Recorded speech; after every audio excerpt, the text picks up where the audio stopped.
লায়লা মামুনকে জীবনের চাইতে বেশি ভালোবাসে, এটা হলো সত্য। দর্শক আমাকে অনেকভাবে গালিগালাজ করে, কিন্তু আমি বোঝাতে পারি না। তো মামুন ছেলেটাকে আসলে তাকে নিয়ে বলার মতো কোনো ভাষা কিংবা তাকে নিয়ে বলার মতো কোনো কিছু আমাদের নেই, কারণ আমাদের রুচি সম্পন্ন কিছু ব্যাপার থাকে। তার ব্যাপারে কথা বলতে গেলে রুচিতে বাধে, এটা হলো সত্য কথা। ছেলেটা এমন একটা ছেলে, বস্তির ছেলে বলে কথা। আমি দর্শকদের উদ্দেশ্যে একটা কথা বলতে চাই, বস্তির ছেলে বলে কথা। দর্শক স্ক্রিনে দেখতে পাচ্ছেন এই সেই লায়লার ভাই, এবং পাশে দেখতে পাচ্ছেন ডিজে শাকিল, লায়লার সাবেক প্রেমিকা। মানে লায়লাকে ভালোবেসে নাকে চুবানি খেয়ে ভাইরাল হয়েছিল এই শাকিল। তার নাম হলো ডিজে শাকিল, আগে ছিল শাকিল, এখন ডিজে হয়ে গেছে। এ হলো কথা। মাঝে মাঝে ছেলেটা একটু বেকা হয়ে যায়, এটা কোনো ব্যাপার না। তো আমরা বিস্তারিত আমরা লায়লার ভাইয়ের সঙ্গে কথা বলি। ভাই কেমন আছেন? জি ভালো আছে, আপনারা কেমন আছেন? জি আলহামদুলিল্লাহ ভালো আছি। তো মূলত লায়লার সঙ্গে এবং মামুনের সঙ্গে আসলে কি হয়েছে বলেন তো? আসলে লায়লার সাথে মামুনের সাথে কি হয়েছে, পর্যন্ত অনেক সাংবাদিক আমাকে ফোন দিয়েছে ইন্টারভিউ দেওয়ার জন্য। আমি আসলে এ পর্যন্ত কাউকে ইন্টারভিউ দেই নাই। তো আপনাদেরকে সর্বপ্রথম আমি লাইভে আসছি। আহ, যেদিন লায়লার সাথে মামুনের সাথে ঝামেলা হয়, যেদিন মামুন লায়লার বাসায় গিয়ে বলল খারাপ একটা ভাষা, আপনারা দেখেছেন হয়তো, যে তোমাকে এটা না করলে তুমি মামলা উঠাইবা না, এরকম একটা ভাষা তো মামুন ইউজ করছে, আপনারা দেখেছেন। তো তখনও কিন্তু আমরা লায়লার বাসায় ছিলাম। তখন আমরা লায়লার বাসায় ছিলাম, আমরা উপরে ছিলাম। তো লায়লা যদি শুধুমাত্র একটা বারের জন্য আমাদেরকে ইঙ্গিত করতো, তাহলে কিন্তু মামুন ওই দিনেই ফিট হয়ে যেত, সেটা আপনারা জানেন।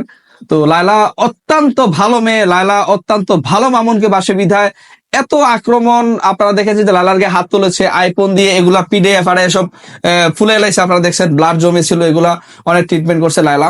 তো এত টর্চারিং এর পরও কিন্তু লায়লা কোনোদিন মামুনকে কি বলে আপনার মারার জন্য আমরা কিংবা আক্রমণ করার জন্য আমাদেরকে কখনো লায়লা উপদেশ দেয় নাই। ভালোবাসা ভালোবাসছে, সেই দৃষ্টিতে তাকে বারবার সম্মান করে আসছে। তো মামুন ছেলেটাকে আসলে তাকে নিয়ে বলার মতো কোনো ভাষা কিংবা তাকে নিয়ে বলার মতো কোনো কিছু আমাদের নেই, কারণ আমাদের রুচি সম্পন্ন কিছু ব্যাপার থাকে। তার ব্যাপারে কথা বলতে গেলে রুচিতে বাধে, এটা হলো সত্য কথা। আমি আপনাদেরকে বলতে চাচ্ছি এতটুকুই, যে ধরেন আহ আমার ওয়াইফ যদি কখনো আমার ভিডিও যদি আমার ফোনে দেখে, হ্যাঁ, তাহলে সে কখনো এটা সহ্য করবে না। লায়লা মামুনকে জীবনের চাইতে বেশি ভালোবাসে, এটা হলো সত্য। দর্শক আমাকে অনেকভাবে গালিগালাজ করে, কিন্তু আমি বোঝাতে পারি না। তো আজকে হয়তো একটু পারবো। তো লায়লা মামুনকে জীবনের চাইতে বেশি ভালোবাসে। আর মামুন লায়লার টাকা খেয়ে লায়লার ঘরে থেকে লায়লার সবকিছু ইউজ করে, লায়লার গাড়ি ব্যবহার করে। মামুন অন্য অন্য মেয়েদের সাথে প্রেম করে, ভালোবাসা করে, পরকীয়া করে। আচ্ছা, দর্শকদের উদ্দেশ্যে আমি একটা কথা বলি, যে এই যে লায়লা খারাপ দর্শক বলে, কিছু কিছু দর্শক বলে না জেনে না বুঝে। এ পর্যন্ত লায়লার কটা লিঙ্ক বের হয়েছে, লায়লা কয়টা পুরুষের সাথে আকাম করছে, কুকাম করছে, তা বের হয়েছে। আর মামুনের কটা লিঙ্ক বের হয়েছে, আপনারা এতটুকু বলেন। মামুন যেদিন লায়লার বাসায় যায়, ওই দিন কথা ছিল এরকম যে লায়লার সাথে মামুন কখনো বেয়াদবি করবে না, কখনো লায়লাকে ছেড়ে আসবে না। মামলাগুলা উঠানোর জন্য লায়লার পায়ে ধরে মামুন কান্না করছে। আমরা সহ রিকোয়েস্ট করছি মামুনকে যে ঠিক আছে, যা হবে হবে। লায়লাকেও বলছি মামলাগুলো উঠে পেলো, ভালো করে সংসার করো তোমরা। হ্যাঁ আমি বলছি। কিন্তু মামুন লায়লার সাথে থেকে লায়লার খেয়ে আবার অন্য মেয়ের সাথে, লায়লার সিরিয়াস হয়ে অন্য মেয়ের সাথে ফোনে কথা বলে, ভিডিও ফোনে কথা বলে। এই প্রমাণগুলো যখন লায়লা বারবার বারবার দেখে আসছে, তখন আর সে নিজেকে কন্ট্রোল করতে পারে নাই। ঠিক তখনই যখন লায়লার মামুনের গোপন ভিডিওগুলো, গোপন তথ্যগুলো সে প্রাস করতে পারছে, ঠিক তখনই মামুন লায়লার সাথে খারাপ ব্যবহারগুলো করছে, খারাপ বিহেভ গুলো করছে, যেগুলো সে অনলাইনে লাইভে এসে ছাড়ছে। ছেলেটা এমন একটা ছেলে, বস্তির ছেলে বলে কথা। আমি দর্শকদের উদ্দেশ্যে একটা কথা বলতে চাই, বস্তির ছেলে বলে কথা। ওর সাথে লায়লা পারে না। ওর এমন রাব ব্যবহার, রাব ইউজ কিংবা তার রাব মুভমেন্টের সাথে লায়লার সাথে আসে না। সে বস্তি থেকে উঠে আসছে। আপনারা জানেন যে মামুনের স্থায়ী ঠিকানা হলো করাইল বস্তি। সেখান থেকে উঠে আসছে, অর্থাৎ লায়লার সাথে তার সাথে যায় না, লায়লা তার সাথে মেন্টালিটি ভাবে পারে না। আমি আপনাদেরকে শুধু এতটুকু বলবো, দর্শক আপনারা যারা আমাকে গালিগালাজ করেন, লায়লার ভাই আমি লায়লাকে নিয়ে কথা বলি কেন, সেজন্য আপনারা দয়া করে আমাকে ভুল বুঝবেন না।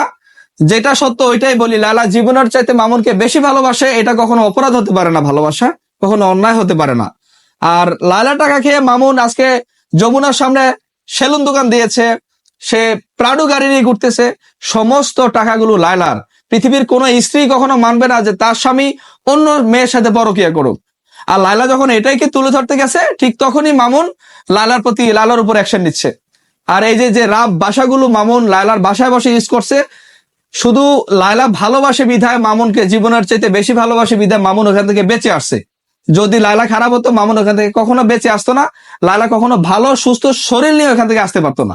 লায়লা, আমার বোন লায়লা বলছে যে মৃত্যুর আগ পর্যন্ত কখনো মামুনের চেহারাটা লায়লা দেখবে না, কারণ আঘাত করতে করতে লায়লাকে এমন একটা পর্যায়ে নিয়ে আসছে, রাস্তার একটা কুকুরকে তার দেখতে ভালো লাগে, কিন্তু মামুনের চেহারাটা দেখতে তার ভালো লাগে না। আচ্ছা, মামুন তো দাবি করেছে তার সাথে বিয়েই হয়নি, তাহলে এই যে এত বছর ধরে সংসার করলো, আচ্ছা, সেটা আসলে আপনার বোন হিসাবে বা আপনি ভাই হিসাবে কি বলবেন, যে তারা কোনো ডকুমেন্টস দেখাইতে পারে না এমন? না, এটা সাংবাদিক ভাইয়েরা আপনারা জানেন যে ডকুমেন্টস কিন্তু আমিও এই পর্যন্ত অনেকবার ক্যামেরার সামনে নিয়ে আসছি, দেখাতে পারে না এমনটা না। আর ডকুমেন্টস ছাড়া যে সে আজকে এতটা বছর সংসার করছে এটা তো কখনোই সম্ভব না।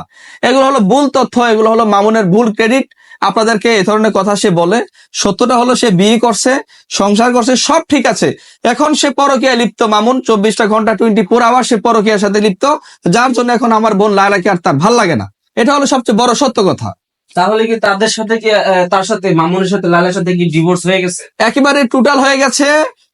আপনারা জানেন যে মামুন কিন্তু সেলুন দোকান বিক্রি করতে ঘুরতেছে, এটা জানেন? আমি একটা নিউজ আপনাদেরকে দিতে চাই, মামুন কিন্তু সেলুন দোকান বিক্রি করতে ঘুরতেছে, সেলুন সে বিক্রি করবে, আপনারা ধরে রাখেন, আপনারা লিখে রাখেন। লায়লার কচি কচি টাকা এখন আর মামুনের পকেটে আসে না, আর মামুনও এখন আর দুমদারাক্কা চলতে পারে না। আপনারা দেখেছেন কিছুদিন আগে মামুন একটা নতুন গাড়ি নামাইছে, এটা দিয়ে টিকটক, এটা দিয়ে কন্টেন্ট, এটা দিয়ে দুমদারাক্কা সে চলছে। এখন গাড়ির তেল টাকাও নাই, লায়লাও নাই, আর মামুনের দুমদারাক্কা চলা বন্ধ হয়ে গেছে।